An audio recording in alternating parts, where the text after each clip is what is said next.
c'est un système qui se base sur des caméras qui sont placées autour d'une scène et on reconstitue tout le volume 3D et ça permet à l'utilisateur de pouvoir choisir son point de vue.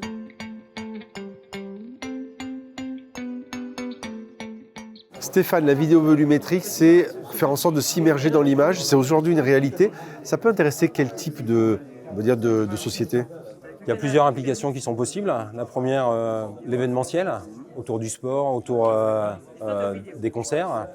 Mais on peut imaginer également tout ce qui est formation, notamment dans la médecine, et puis la communication, qu'elle soit communication de masse ou interpersonnelle. Alors pour ceux qui ne connaissent pas vraiment ce que c'est que la vidéo volumétrique, c'est on plonge vraiment dans l'image.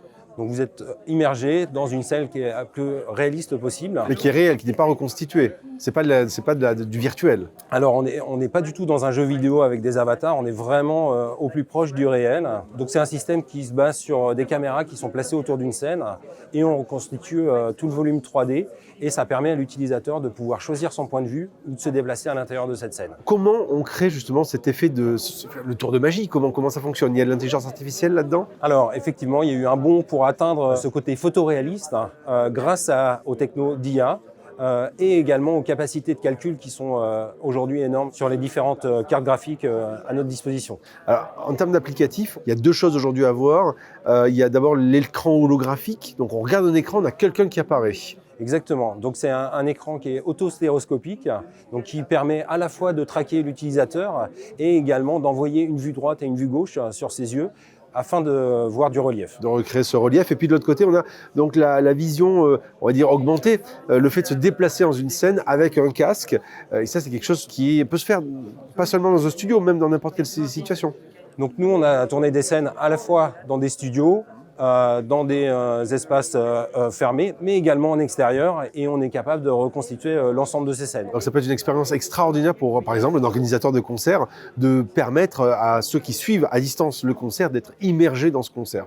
Exactement. Donc il peut choisir son point de vue, il peut choisir de se mettre en fond de salle devant l'artiste, de choisir à la fois son expérience, soit avec un casque de réalité virtuelle, soit devant un écran qui permet de rendre la 3D sans avoir besoin de porter quoi que ce soit.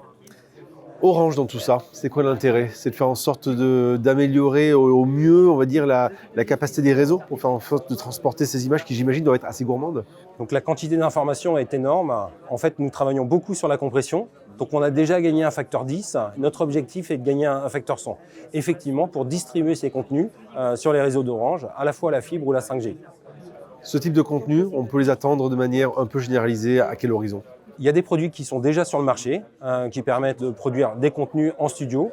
Nos solutions, elles vont probablement être temps réel à partir de fin de l'année prochaine, début de l'année suivante, ce qui nous permettra d'imaginer des services de type communication interpersonnelle d'ici 2025. Je rêve de faire de la vision en 3D, ça va être extraordinaire. Merci beaucoup Stéphane. Merci. Orange Business.